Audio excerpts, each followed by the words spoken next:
The third. The third? Yeah.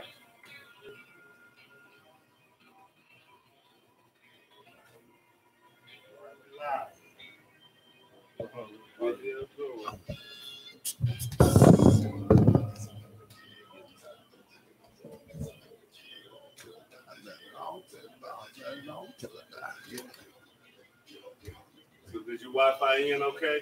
Yep. Yeah, that's good. Oh no, it feels good, dog. Yeah. I don't have to worry about somebody hitting the phone and then everything dying. Yeah, man, I tell you, it was starting to buzz me. I'm like, man, they gotta give me some better. As soon as the phone buzz, everything. Yeah, everything go.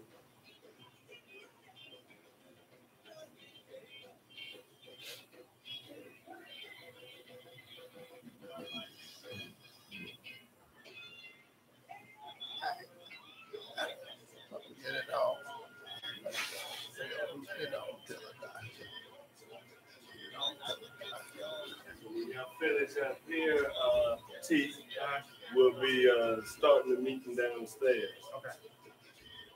So I don't have to send you a message to wake you up. Okay, cool. I got to meet to go to the mud. Somebody let me know. Hey, where is this camera at? Right there.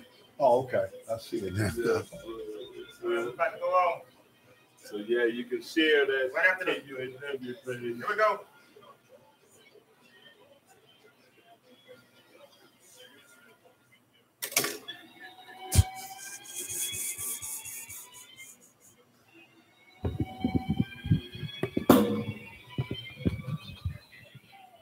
We on?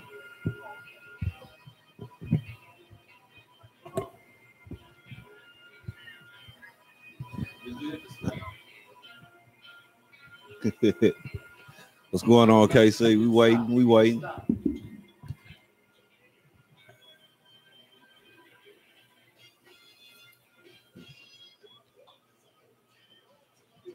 Song so good, you gotta do it twice. Get it on to the.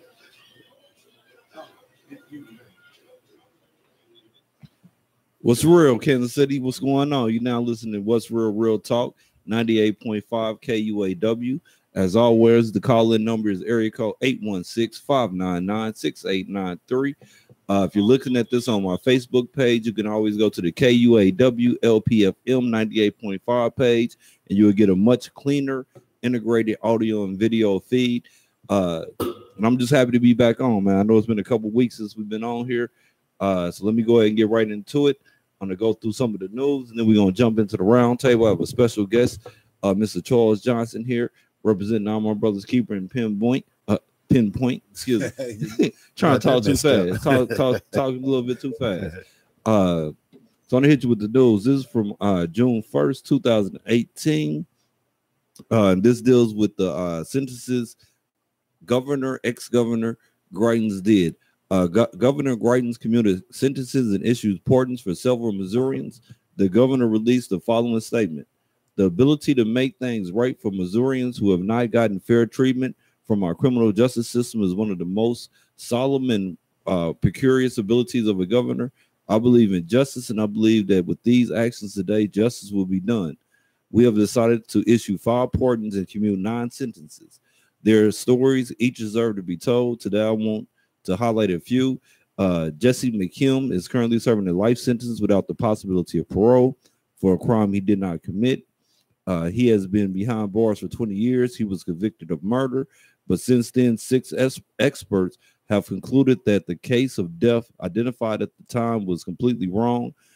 Time and truth go hand in hand. It breaks my heart to know that Jesse and others like him served a day in prison and now discredited accusations. We cannot undo what has been done. We cannot give him back that time. We can't do what we can do is give him a chance to start again. That was the governor's statement on Jesse McKim. I do want to highlight somebody that's not in here, Ricky Kidd. I believe Ricky Kidd is completely innocent. There's been several people in the criminal justice arena, from Alvin Brooks on down, that has viewed his case, and he has not been pardoned or released from the penitentiary. And his case was actually set to get relief at last July. And I want to highlight that because I've been going back and forth with the Attorney General's office on his case as recently as about 2 or 3 weeks ago. There are also cases of injustice. Alvis Williams was convicted of burglary, stealing a Sony Walkman, VCR, and other electronics, and sentenced to, get this, man, 80 years in prison for a burglary. He has already served 23 years. The prosecutor hoped at most to send him away for 20 years. He was sentenced again to 80 years. That is 60 years longer than the prosecutor asked for, and 70 years longer than he could possibly be sentenced to today, right? Because we revised the criminal code, etc. Again, Alvin Williams was somebody else who the governor has actually pardoned, but 80 years for burglary, we have to talk about criminal justice reform.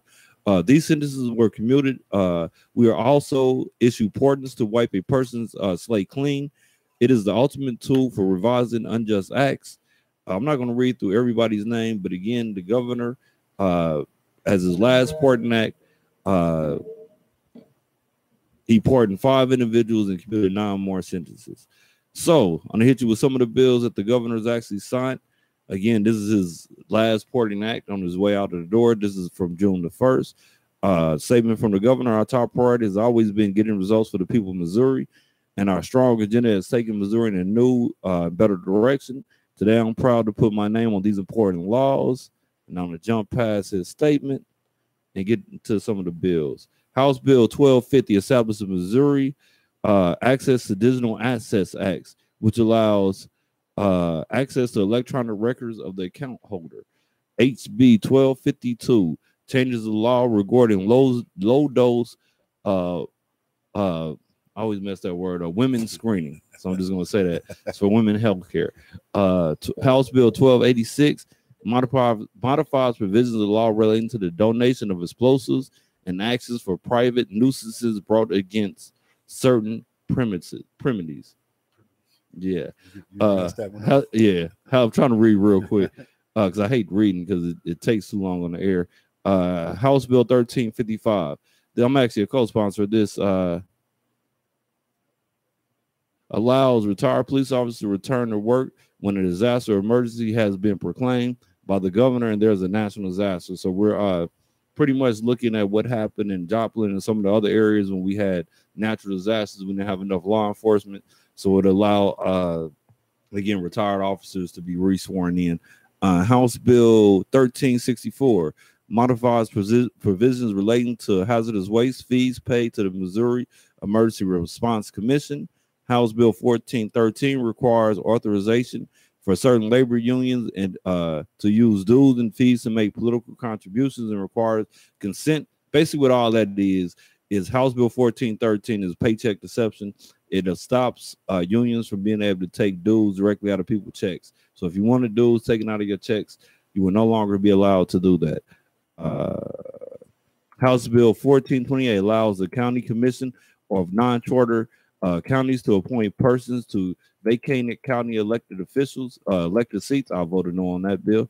House Bill 1446 modifies provisions relating to non-election secessions in certain political subdivisions. Again, I was a no on that bill. What that bill would do, it would allow smaller municipalities, not St. Louis or Kansas City, but small municipalities to put somebody in an elected position if that seat comes open, bypassing the election process because they say the numbers is too small to call for election. I still feel that it should be elector's position though. House Bill 1461 modifies provisions relating to the address confidentiality program. And that's just kind of goes to obviously keeping confidential, your address confidential. That's needed. Yeah, and I was a co-sponsor on that one too. It's very simple though. HB 1465 modifies various provisions relating to degree offerings at public institutions of higher education. I'm not really sure what that one is. House Bill 1464 modifies provisions of the Missouri Military Code by changing the name of the Missouri Reserve Military Force to the Missouri State Defense Force. Yeah, that's one of those bills that we did on the floor that it literally has nothing to do with anything, right? but now they can say they went home and passed some. Yeah. House Bill 1484 changes the laws regarding the requirements for the operation of a bingo game. Huh. Bingo's legal. Bingo's legal. Oh yeah. I always thought it was legal. No, it is. We just modify where you can do it at. So, yeah. Bingo halls. No more Yeah. churches. Huh? Yeah, kind of modified it. Open it up. Open up the doors a little Okay. bit. House Bill 1492 changes the law regarding the Show Me Heroes program. House Bill 1500 modifies provisions relating to the practice of cosmetology and barbering. I'm a co-sponsor on this bill too. Shemaine Dogan is a sponsor of this bill, and pretty much what it does is for the natural hair stylists, they no longer need a license. So oh yeah, it was a lot of arguments on that bill for whatever reason. They had issues with the hair braiders not having licenses, but you don't need a license to braid hair. Because they're not using any chemicals. No, none at all. And that was a counter argument. Like, it makes no sense of saying that somebody can't braid hair and start a business without having the requirements of going through beauty school when they're not using the same chemicals as somebody that goes to beauty school uses. Yeah. Yeah, so it's a free. That's just like sitting on the floor and your grandmama braiding your hair. No, exactly. Right. That That's is what true. I'm saying. That Yeah. is She true. need a license? Yeah. No, but that's what they were trying to That's do. crazy. So they had issues with the African. We say African because that's where the business issue came in. So they had issues with the African hair braiders braiding hair and not going through the same cosmetology lessons as somebody that goes to beauty school. And they felt that this was a hindrance to their business because, you know, you could just set up shop and you could start popping off braids and nobody's going to my shop no more because you're not putting chemicals and burning their head up and stuff like that. Yeah. So that's a no-no. Yeah. So again, I appreciate Representative Dogan. I'm a co-sponsor on that bill, and it allows those that want to braid hair or do natural hair to be able to do it without getting a license. Tight.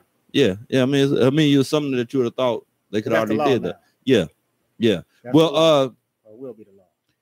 maybe. So everything that I'm reading right now still has to be, with the exception of the couple bills that I read at first that I said the governor has already signed. These will still have to be signed. If they're not I signed, think the hair thing was signed. yeah, no, the hair thing was signed. That was signed. Okay. But the majority of these have not been signed yet. I don't really know where the signing is on everything because of the issues with the governor being removed from office or resigning from office. But if he does not sign these, and he doesn't, well, he can't veto them because he's gone. So if he, It's a good question. so I guess all of these is going to be law Yeah. because if he didn't sign them, they become law Right. Really? after After how long? after A August. week? No, after August. like August the 28th, if he Yeah. doesn't sign them, Yeah. they naturally become law. So he has up until August the 28th to veto. We If I could get it in there, man. If I could get it in there. So if he doesn't sign them, they naturally become law. So like Nixon would not sign certain bills and then they would become law. So like some of the Republican bills that had the Republican mantra on it, as opposed to vetoing it, he wouldn't sign it. So he wouldn't look like he's in favor of it, but he wouldn't do anything to it. So it would become law. Tight. Right. Well, yes and no is political pimping. Right. Because I could say that, I'm not really with that, but I also didn't do anything to kill it. I didn't do anything to stop it. So since Greitens has officially resigned as of Friday, I'm guessing that all of these will naturally become law because, well, I guess Parson can still veto it though. Yeah, Yeah, I guess. Yeah, The so new guy in there? yeah, so the new guy potentially could still veto it. I'm still confused on this because this is the first time in history we've actually had a sitting governor have to resign in his first term. So Greitens made history. Now we all made history. In more ways Yeah, than we one. all made history. But like I said, keep throwing out stuff as I read through the bills. What happened to the bill to eliminate the statute of limitations of sexual child abuse? All right, interesting question. So, and I can't remember what number that it got placed on. So I passed this bill out of the committee. Representative Corlew, who's the chair of the committee, wrapped my bill up and Representative Smith's bill up into an omnibus bill. And basically what that is, that's a bill that has pretty much every bill that they liked that came out of that committee in there. So he wrapped my bill up into two of them. One of them got pulled out in conference committee the day after I made the social media announcement that we actually had this bill passed and it's going to be law, et cetera, et cetera. However, I didn't say anything about the other one because I wasn't sure if it was personal issues or not. So I didn't say anything. So the language was put in another omnibus bill that actually passed, and they didn't do anything to it. So the original omnibus bill that I said I had, House Bill 1987, I believe, wrapped up into, it got extracted out of that. However, it was placed in another omnibus bill, and I don't have the number on me, but it passed out. It did not go through conference committee. So I will keep you updated with the number of the bill that I have the language in, but that should become law this year too. But the original did get got because there's a lot of gamesmanship. And for people that don't understand what I'm talking about, when I talk about conference committee, you have the possibility of getting a bill put on another bill and voted out of whatever chamber you're in, whether that's the Senate or the House. And if the other chamber has issues with the language, the other chamber will take that to conference committee, meaning it's a small committee of folks that will veto or vote on what language stays in the bill. So my language came out of the bill, though nobody had an issue with it in the House, surprisingly, right? And that happened over in the Senate, which I'm not really shocked by. But after it came out, I talked to the chair, and he was like, don't worry, Ellington, I got you. I put it in this bill over here, and this bill already passed out. So I will get you the number for that, Alvin. But it looks like the language for the removal of the statute of limitations for victims of child abuse will be codified. But I would definitely keep you updated. House Bill 1503 establishes a fund for providing the state guarantee small business loans to veterans. House Bill 1504 requires certain counties to adopt ordinances regulating land use around National Guard training centers. Now, I was actually a no on this bill. What this bill allows, I can't remember what county, but it allows the county to take over the land, natural land, give it to the National Guard. It's eminent domain. I have issues with eminent domain. House Bill 1531 modifies provisions relating to civil proceedings.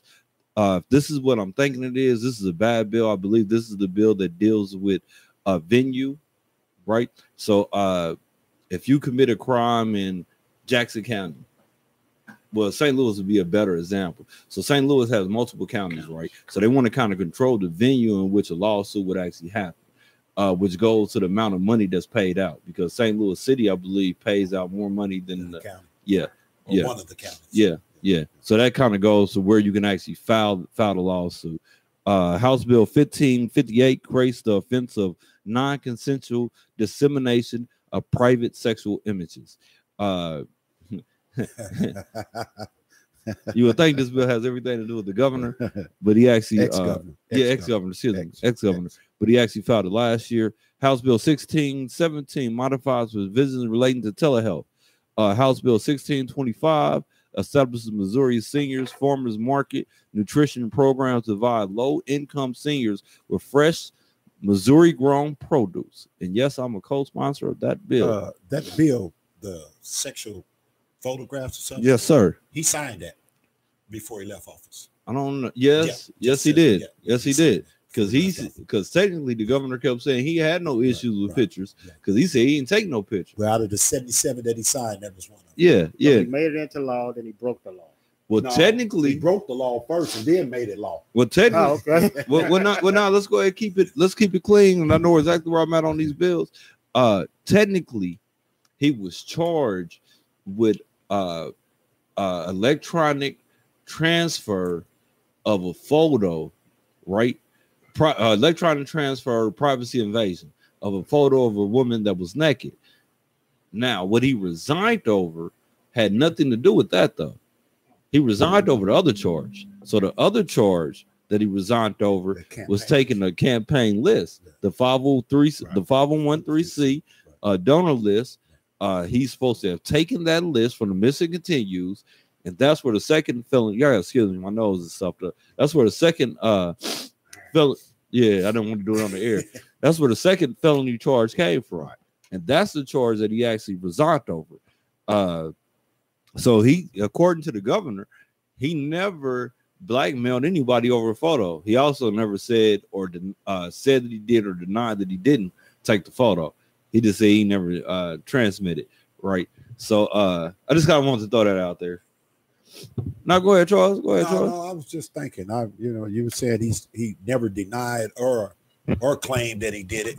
Yeah, he actually didn't. So every time they asked him about the photo, he would say, I didn't take no. He didn't say he didn't take the photo. He said, I don't have no photo. Produce it. Yeah, what photo you talking about? No, that's what he kept saying. Produce it. Produce it. Produce it. You listen to KUAW. What's real talk? The area code is 816-599-6893. As always, if you're looking at the Facebook feed on my page, you can go to KUAW LPFM 98.5, and you can get a much better integrated audio and video feed. I'm almost through with the news, T, and then we're about to jump onto the round table. But again, if y'all have any questions, comments about any of these bills, throw it out there. House Bill 1635 modifies mandated reporting requirements for sexual assault victims in long-term care facilities. Right? So this is a huge issue. I don't think this bill is going to fix it, but it actually highlights the issue of women in particularly being sexually assaulted in elderly living centers or long care facilities. House Bill 1646 modifies provisions relating to landowners' obligation to control brush adjacent to county roads. So something that is unique that I learned about the city living, right? We get codes or violations for everything. Paint chipping, grass, trash, trees. Somebody walk past a house that don't look right. Grass over 6 inches tall. No, all of that. All of that. You hit the counties, none of that though. Wow. Right? What? So it's taxation. So where was that? With a lot of representation. House Bill 1665 established a visiting scholars certificate of license to teach. I have issues with that. House Bill 1690 modifies provisions of Missouri Life and Health Insurance Guarantee Act. House Bill 1719 modifies provisions relating to professional registration.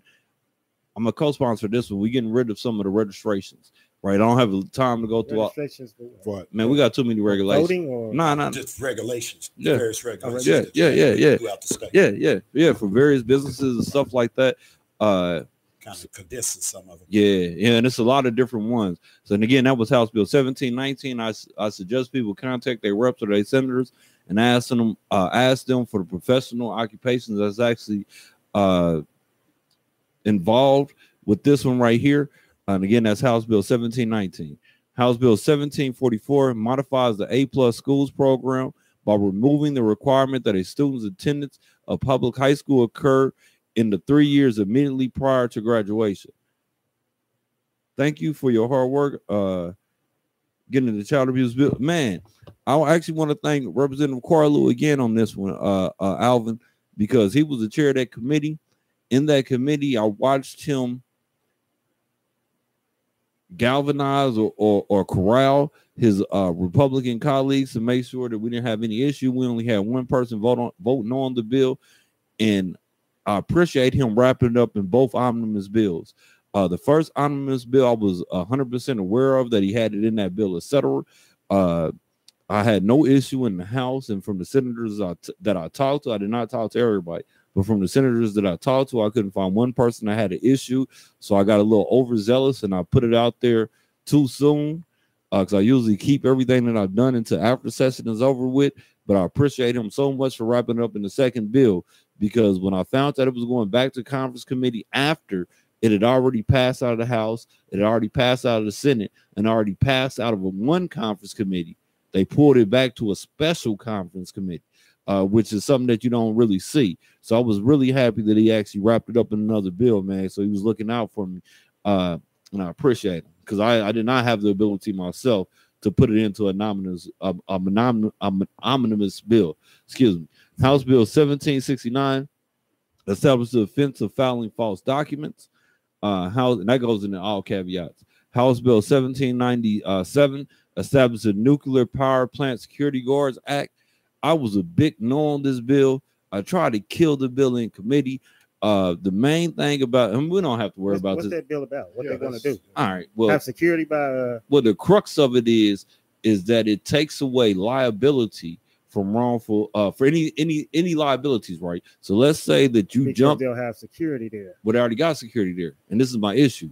So you're not going up to a nuclear plant, scaling the walls, and running out with a bag full of Plutonium. yeah, man. It's not happening, man. You're not putting plutonium in your back pocket and then running, right? So if you ever been to a nuclear plant, the walls by law have to be so thick, the concrete, right? Mm-hmm. They have fences, barriers, security guards, all this good stuff. But in the Security Guard Act, look again, you gotta excuse me, my nose is stopped up. In the Security Guards Act, what it would do is it would get rid of all liabilities. So let's say I'm the security guard and I'm at the facility and I shoot Johnny for running, right? Well, there's no more liability by state statute. Wow. For the murder of little Johnny because he was on that facility. Wow. Yes. Wow. Which again is an issue. I don't believe in no liability for people when they have the authority to take somebody's life. Yeah. And that's the crux of it. The rest of it, I had no issue with it. It was simply the liability part. I sit on the special committee for Homeland Security. So obviously it's one of the bills that come through Homeland Security because you're talking about nuclear power plants and something that is has to be secure in the state, but I could not support that bill. House Bill 1809 changes the laws regarding the bi-state metropolitan development district compact by adding Franklin County. Has nothing to do with none of us. House Bill 1832 changes merchandise practices and credit user protection laws and creates the offense of defacing a credit card reader and illegal use of credit card scanners. So it's against the law to scratch your face out on somebody else's credit card. Credit card. Oh yeah, well, technically it's against the law. Take somebody else's credit card Yeah. and scratch their face to off. start with. But I guess we wanted to go ahead and make it a Missouri statute and not just a federal law that says you can't just steal somebody's credit card and use it. Again, man, I work with some people that we do some laws that's a waste of time. We have economic laws, we have criminal justice laws, and all type of stuff that we desperately need to hear on the floor. But we're doing, nonsense. And nonsense is costing taxpayer money. Yes, it definitely is. Changing the name of that military thing. Yes, man. Yeah. Like we argued on that bill for a couple hours on the floor. Like, why are we arguing about changing the name? And it also costs money. I don't have the fiscal note associated with this breakdown of bills right here, but that costs a lot of money though. It did because But you can get the cost. You should talk about that on your next. You talking about how just much? to How much debate it? bills cost? well, yes, to put what together. to implement. So if you change the name of a state department, Yeah. Okay. everything associated with that state That has to be department changed. has to be changed. It's Right. kind of similar. Address, the internet address, Everything, Everything. envelopes, every envelopes, Everything. stationary paperwork, glue. I don't know, everything. Which is interesting because it kind of highlights what they're talking about here in Kansas City when they talk about changing the name of KCI I was just to Martin thinking Luther King Airport. Yeah, I thought it was just going to start with the street. Why didn't they stick with No, the I street? think I think the airport is their first choice, and then Number 2, I think, is the street. Oh, Yeah. I thought it was Yeah. vice versa. yeah. Well, yeah, I think the airport sounded, tougher or something. I don't know. Welcome to Martin Luther King Airport. And it was just a terminal, right? Not the whole airport. No, it's the whole airport. Oh, that's tight. Yes and no. No, Like- No, I no, thought it they was were just a talking about terminal. just Just a terminal. Yeah. And, Yeah, and if for a we while, could, let's though. segue here a little bit. I'll come back to these bills. Yeah. We're gonna segue a Yeah, little bit Yeah. because I want to get some commentation from that's- people actually watching. Where you at on this Martin Luther King naming of the street and or the KCI terminal? I don't. I'm a little torn between it, Brandon. Not to take any away from Dr. King. He done some great things in history. But if we come together as a community to support the renaming of the airport or one of the other streets, how come we can't come together with other issues that are more impactful right now? in our community. Something must be wrong with you, man. I- Can't I- nothing be more impactful than naming the street. No. What is wrong with Yeah. you? You You know know, what I think? Well, I just woke up yesterday. Yeah. I think they yeah, if I don't know. they name the airport after Martin Luther King, right? mm-hmm. And they can name the street after Malcolm X. How about that? Hey, now, and you Now know that- what? Now that don't sound bad. Now you starting stuff. How about that? Now you starting stuff. 'Cause I was gonna go all the way left, man. But if we actually had a name for Malcolm on one of these streets, I think that would be cool. I could support that just Yeah, because. yeah. But as far as name changing, whether it's the airport or it's a street. I think this is the worst type of political pandering that you can ever get. So in the black community, what I always hear is, let's give them a black name, and we working for you. Like, how many times we got to slap Martin Luther King picture on something to show that it's right. Yeah. And again, this is no negative or no knock on the ancestors, but why is it every civil rights flyer, pamphlet, or anything in the city of Kansas City always got that same picture of Martin Luther King with his hand out like that? Like, that happened on the terrorists in Washington, D.C. before he died. You mean to tell me we have nothing to talk about in 2018? In that moment. We have nobody else that you could slap up on the flyer to galvanize the community, and you wonder why young folks don't show up to these meetings, right? And I had to vary a little bit because when I hear the conversation about changing the airport to KCI, this is not something I hear when I drive up and down Prospect or Truce or Purcell or 12th Street. I don't hear people running out like, "Hey, Ellington, man, you know what will help us out if we change the name." I ain't heard that from nobody except for people in office. And then you get a whole bunch of folks outside the community like, "Yes, we're supporting it." But why don't you support economic job growth? Or why don't you support education reform or criminal justice reform? We just got through reading about 9 folks. 5 of them pardoned, 4 of them communicated, or maybe I'm backwards on that. Sentences communicated. Why aren't we talking about that? Right? But then I guess that's not important. What you think, see? It's that's just our thinking of our council here. We got some real pressing issues. Education, like you were saying, the reform of the judicial system. They coming out every day. Every day they finding somebody wrongfully convicted and coming out. So, let them rename. Let them do their renaming. I think it's because all those House bills are scattered. You know what I mean? And the Air Force thing is everybody's thinking about it. If you chose just one bill and promoted the heck out of it, everybody know about it. Yeah. Yes. But that's the issue I have with the local authority here. Now they hit two things. So locally, you have a mayor, and you have a city council, and what are we at? Where are we at in murders so far? I'm not for sure. I don't know. I know we was over 130 something last year, right? Yeah. Tragic. So we have a mayor and a council, and the only thing that we're talking about is naming an airport, but we're not talking about any type of economic drivers. We're not talking about any type of social issues in which they actually have the ability to affect. But to put the name on something is what? That's me putting my hand in front of your face while putting my other hand in your back pocket, right? And I'm picking your pocket and I'm taking your wallet. Right. You know what I'm saying? I'm having all type of fun with whatever you have in your pocket. And then I move my hand back. And when you look and there's nothing there, because my hand was waving in front of nothing, now you broke. What's the same thing we're talking about when we're talking about naming a street or naming an airport when there's nothing associated with it? We're not talking about renaming Purcell and turning it into a business district. We're not talking about renaming Purcell and zoning certain segments, right? We're not talking about renaming KCI and having an associated path for folks to work there. We're not talking about having folks as engineers or renaming KCI to Martin Luther King and having a Martin Luther King High School associated with that, right? We're just talking about naming it. Naming it for what? For what purpose? Right? And I really don't want to get back. Come from it. What's coming from? A name. That's what I'm saying. What's gonna come from the name?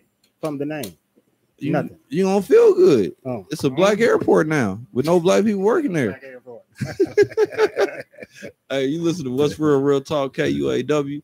This is real talk. I'm just saying, 98.5. The call-in number is area code 816-599-6893.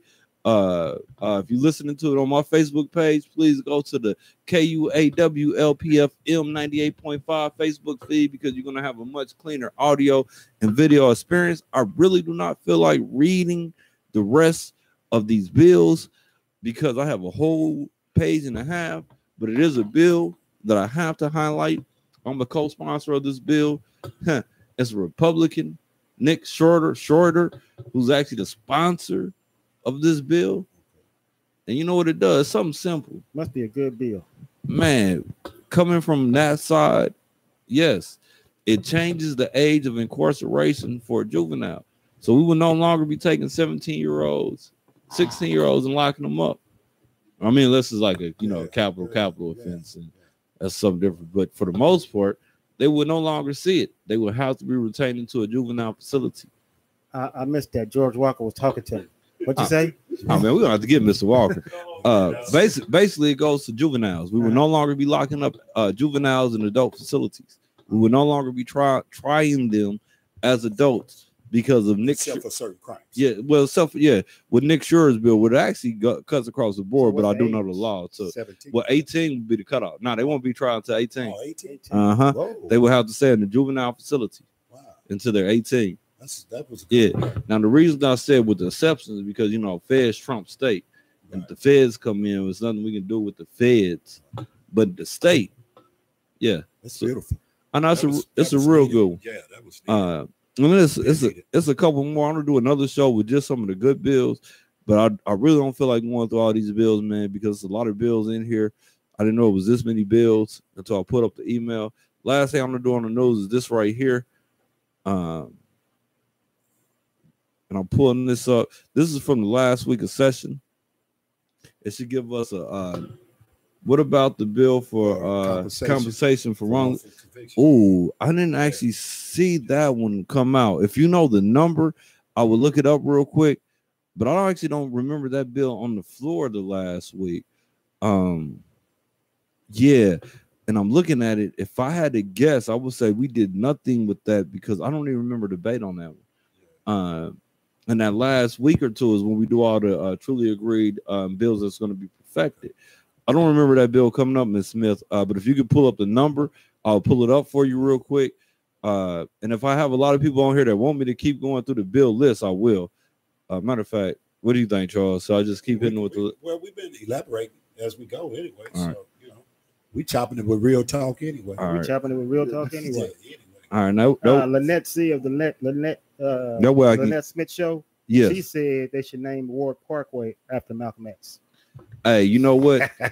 I'm actually with that. Yeah, Ward Parkway. Now, the issue with that, now I'm going to give Kansas City a little bit of history lesson. I actually did this on the floor of one of the bills that we killed. J.C. Nichols, the Plaza. Yeah. You know, he also was integrated with housing, right? Worked at the national level with housing. And you know what else he did?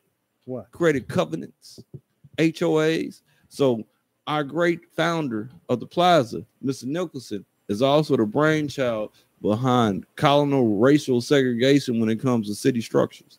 East Side blacks, I've heard West Side that. Latinos, I heard right? that. So Ward Parkway would be his thoroughway. So I'm with that for a whole bunch of reasons because that would give some type of racial disparity per se to barriers in Kansas City because folks that grew up in Kansas City, 27th Street used to be a barrier. Black folks couldn't go past 27th Street. Truce is a barrier, was a barrier. Raytown in 63rd. You was out of town. You was out of town. You went out of town then. By the grocery store. You didn't go to the land. And any black male between the ages now of 30 to 50 or 60, maybe even 70, they know exactly what I'm talking about when we talk about 63rd and Blue Ridge by that Price Chopper. If you drive out that way and you was a black male, you was getting pulled over for no reason. They doing that today. Oh yeah. But I just had to use this to see through that out there. I got a question. So when they turn 18, will they still be charged as an adult? They will be charged as an adult. Lynette C. just asked me that. So they will be moved from the juvie facility directly to the adult facility. So basically what it does is it stops them from being charged now, right? But if they hit 18, they're going to charge them as an adult. But what we're worried about and what we're concerned about is putting children in there with grown men. So you don't want to take someone like 17, regardless of how grown they think they are, and throw them in a level 5 with Cass has been in here for 17 years, right? Not saying that he won't survive, but he'll have difficult. Oh yeah, it's going to be very difficult. Very difficult. just the mental challenge there alone. Yeah, You know, he's a kid. yeah, now he is. He's a child, and you got him in here with grown men, and then serve time longer than he's been alive. Right. So why didn't y'all just raise it up to the teens? What you mean? Keep them in juvenile along with your teens. Because once you 8, Because 19 is kind of too old. well, I was gonna say this is the funny thing about the law. Oh, okay. I see You know what I mean? It's you're still saying. teen. Yeah, but you Teenager. you But know at you 18, though. you unadjudicated at 18, Correct. right? So the law was very funny that's right. when it comes to legal authority. So at 18, you're unadjudicated. You commit a crime, that's adult crime. Right. But it's until 21 that you have legal authority to do a whole bunch of stuff like drink, go to a casino, etc. And the question that you ask is on the other end is the debate that we have around gun laws. So if I'm adjudicated at 18, why can't I possess certain pistols at 18? Why can I only get a shotgun, but I can't get that 50 cal I want? Mm-hmm. Right. So what we've been seeing at the state here in Missouri is laws that changes access to those that are 18. In a perverse way, I agree and I disagree, right? So I understand that you don't have the mental capacity at 18 that you do when you're in your 20s. I understand this, but you also are willing to send these same 18 to 19-year-olds To go fight in a war. off to die, Yeah. off to battle in war. So With guns. and And, with they have, guns. and give them guns. And train them. And yeah, train them. yeah, Yeah. Train 'em. yeah. Now, see what you just said would be the counter argument where they get trained. All right, well, that's here and there. So with that, I just kind of want to highlight that we have a whole bunch of laws that deal with the legal age of rights, but at 18, you want to adjudicate it. So we're doing the same thing with the courts here. No adult facilities until you're old enough to be considered an adult. Which is a good one. That's a very good one. So we'll be the first airport named after Martin Luther King Yes. in the world. Potentially, I doubt Yeah. I doubt that would actually happen. I You think don't I'll. think so? I mean, right No. now. I mean, No, You don't think it's gonna go down? no. If I had to be cynical, Yeah. right? And for those that know me, I know I hate being cynical, right?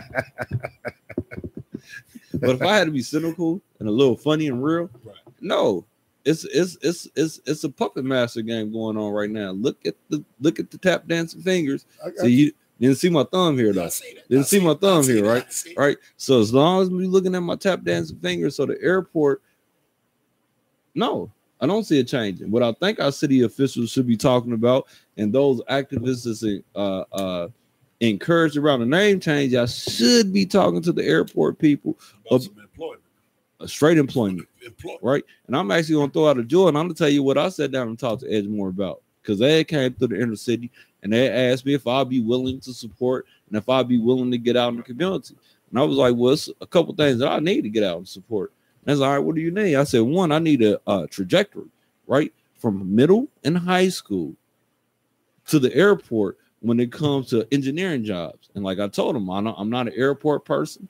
I don't know the total or the totality of engineering jobs that you guys have.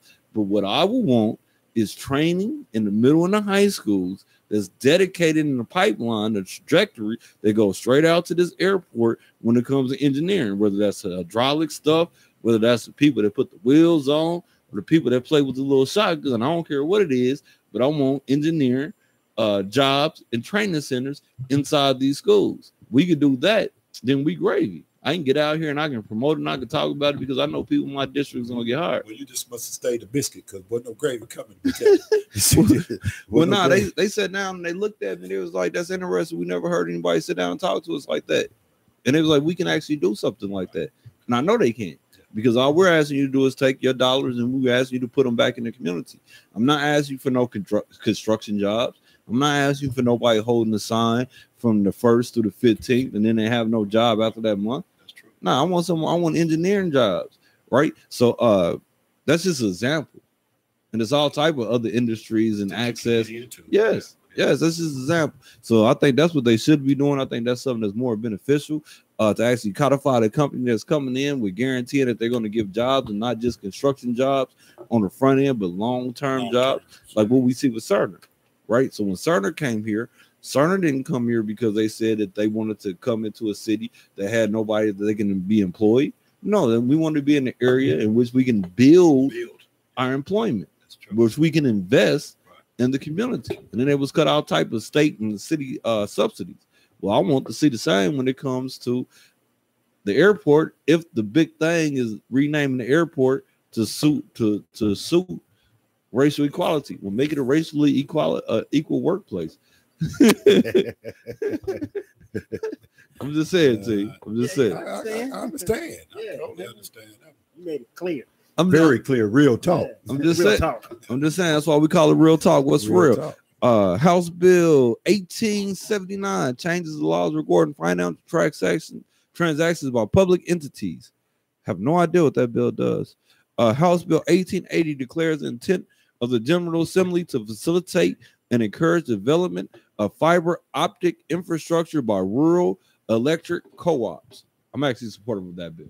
So basically what they're talking about is expanding internet access, Wi-Fi service. Yeah. So and we also did a 911 bill like that, right? So when you have a landline, you pay for your 911 services. Since most people are going to cell phones, it is no more a build up. Yeah, because people getting rid of their landline. So Don't have no funding. yeah. There's no funds. Yeah, and when you hit the rural areas, it's a lack of poles. Signals. Yeah, signals and signal poles and all that good stuff. So it's a lot of dead spots when it comes to getting access. Like, give you an example, you could be in a rural area, non-related to Kansas City, get on the call 911, and you get KCPD. But you know, you 250, 300 miles out. Because it's routed like that. Mhm. Because of the towers, the signals. Yeah, KCPD cannot help you. Not at all. Yeah. So that's what that bill goes to. And I just kind of threw the 911 bill out there just kind of give people an insight on how funding cross contaminates. House Bill 1887 prohibits a property owners association from preventing a property owner from placing political signs on his or her property. All right, this is Mike Kelly's bill. I agree with this bill.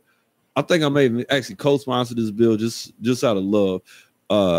It's against the law for me to put my sign in my yard. No, and somebody else's yard. No, what it does is it says that the HOA, see in the inner city, Homeowners we ain't got HOAs, right? Well, I do.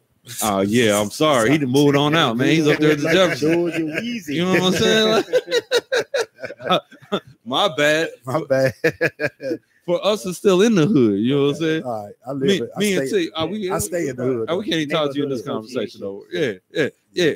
It's associations. Allegedly. All right. So the HOAs. HOAs is a secret covenant. It goes back to Nichols. Remember I just talked about J.C. Nichols on the plaza? Well, you know, he's also the brainchild behind these. And these was covenants that not only will lock out so-called minorities, different religious groups, etc., out of being able to live in the area if you wasn't able to comply with the area.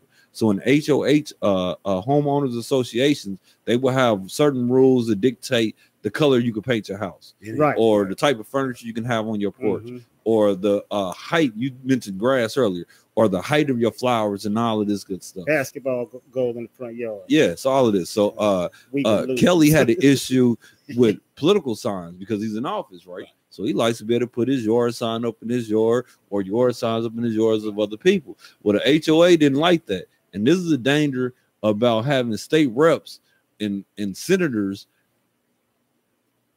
in office that actually listen to the people. And in his area, I guess he had more people that he was listening to. We just changed the law. Just that simple. Yeah. Just that simple. Huh?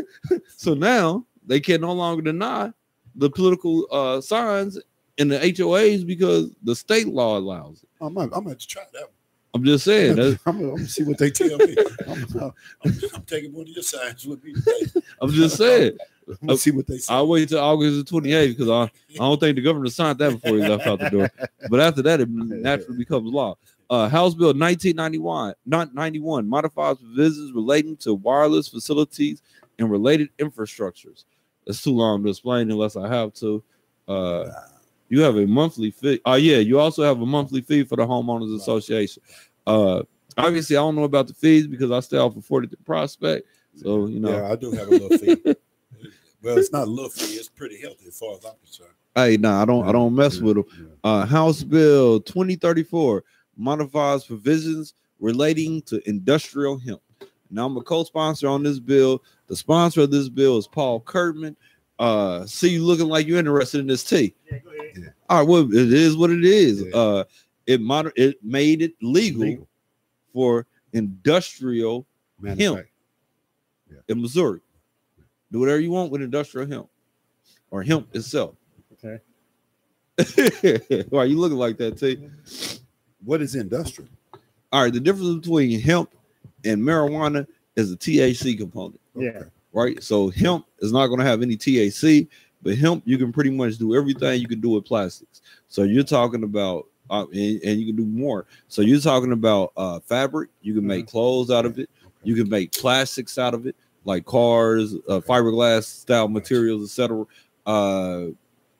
Doing almost everything with it. It's kind of like CDBG or CDB oil. But yeah, I mean, it's kind of hard to limit it down because you can do clothes, you can A do little bit of everything. yeah. I mean, you actually can. I didn't actually see a hemp car that was built out of hemp that was 10 times harder than the fiberglass. Right. The same with producing energy. Like you can modify it and produce energy. You can do whatever you. I mean, it's kind of hard to put it in terminology because you can do almost whatever you want with it. I did some research on it. No, I mean it's actually kind I'm of not disputing what you said, but no, it's educate actually myself a little bit more. not researching because the more I started researching it, because I used to think people was crazy, right? I used to think when people said that, you know, with hemp, you can make clothes, you can make ropes, you can make all this good stuff. All right, man, this dude is tripping, dogs. But as we got to learning more and more about the industry, you actually can. Like they got race cars built out of this stuff. You do whatever you want with it. So it's a cheaper material. Okay. I guess I should have thrown that in there too. So when you talk about the legal debate between marijuana and tobacco and cotton, now you're talking about the Midwest. You're talking about Missouri and Kansas was involved in this. And there was also a big cotton industry person that was the pusher of making hemp illegal. So you did have two competing industries. You had the hemp industry and you had the cotton textile industry that was actually competing before hemp became illegal. So you had, yes, big money, the possibility of making clothes and all that good stuff. So yeah, and I guess I should have threw that in there. Where are we at? House Bill 2116 exempts certain types of vessels from provisions prohibiting passengers from riding in certain areas of the motorboat. Basically, what this is the current law has railings and all this good stuff where you can be at it on the boat and where you can't be at it on the boat. What we're saying is we don't care if you drown or not. So we're getting rid of all that. House Bill 2171 modifies provisions relating to the Blind Persons Fund, which we've been cutting for the last 3 or 4 years at the state. House Bill 2280 expands the Missouri Health Net benefits for pregnant women to provide substance abuse treatment for up to 1 year after giving birth. I had a lot of heartburn about this bill, right? So on face value, this is a good bill. One of the heartburns comes from not expanding Medicaid expansion because that would have benefited everybody and pregnant women. The other aspect of this comes from the new social issue when it comes to opioid abuse and how this is a chemical dependency issue and these folks need help. But if you smoke crack, you're a moron, you need to go to jail. Yeah, you need to be in prison.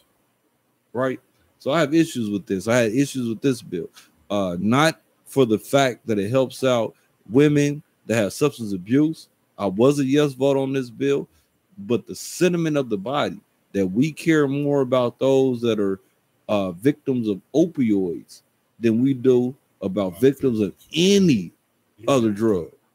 Any other drug. Well, it affected them. So yeah, but I have issues about it. Deep-seated issues. House Bill 2330 designates a portion of the state highway in St. Louis County as the Officer Blake Snyder Memorial Highway. Unfortunately, I was a no on this bill. I don't know who Blake Snyder is. I don't have an issue with officers or anything like that.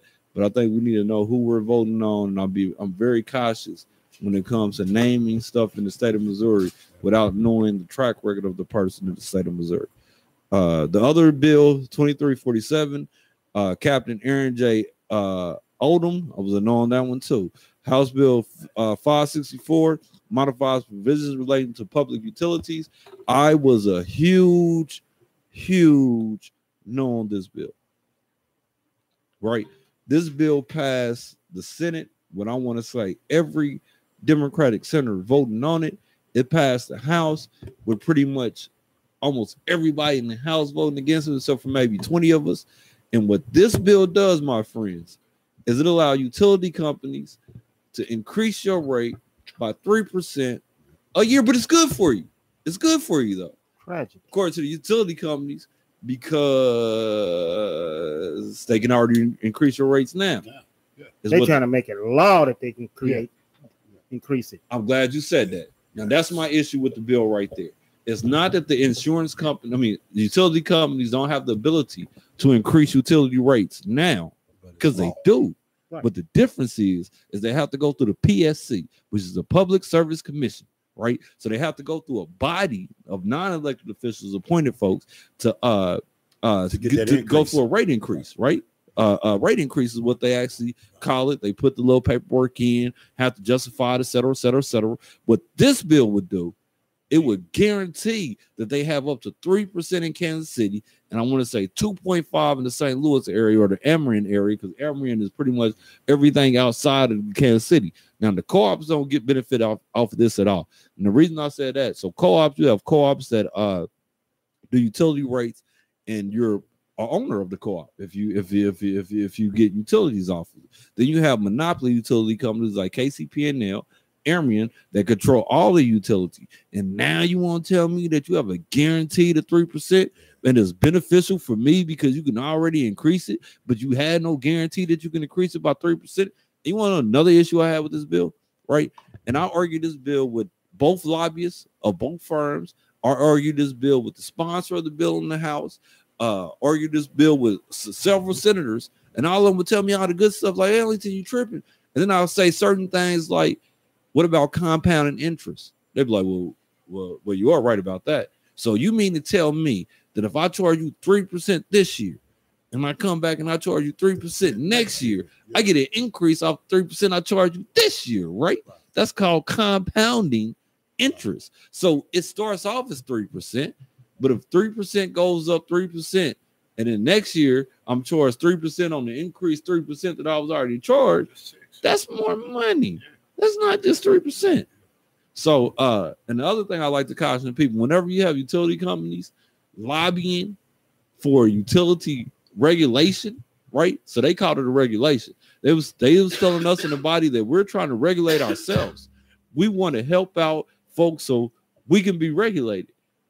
Dude, I've never met anybody in life that won't give somebody else their money, you know what I'm saying, just to give somebody else their money. So you mean to tell me you don't want to make as much money as you can, and if you're Ameren, your shareholders get over 10%? I don't remember what KCP&L is, somewhere around that.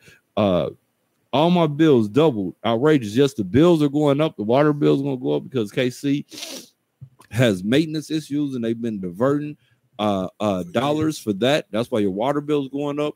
Your electric bill, if I had to guess, is going to increase because now they have the ability to increase it arbitrarily on their own without going through the PSC whenever they choose. The old process is they have to go through the PSC. And I see how you look at. Oh yes. And T, I see how you look at. And I'm going to try to read your mind. And even if I'm making this up, I'm going to say it anyway. So T, you was looking at me like, well, if they got to go through the PSC to regulate and increase their money, do they still got to go through the PSC if they regulate it up 3%? So let's say they increase it by 3%. We didn't do anything in the bill that said they can't go back to the PSC and request another rate increase on top of that 3%. Whoa. Oh, but see, we call that the hustle, and I was raised in the 5, so I smell it out. I'm missing a whole bunch of stuff, though. It's a whole bunch of bills in here. I didn't know he got that busy before he was getting out of office. Yeah. But you've been listening to What's Real Talk 98.5 KUAW, area code 816-599-6893. Check out I'm Our Brother's Keeper, GYRL, for this summer's events. We still live on Facebook. Oh, we still live on Facebook? We still live on Facebook. And All right. YouTube. We still live. How much longer we got before we still live on there? I will say, check out my brother's keeper, GRL. It's a lot of activities coming up. The No More Excuses Coalition is going to be out there. Stay informed. Missouri is putting out information. The Dispatch Post is the best newspaper here in Kansas City. So get with any of those organizations. Get with that publication. And to steal from our president, let's make Casey great again.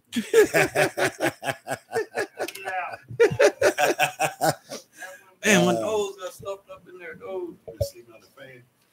Air conditioner right behind me, but I'm not sick.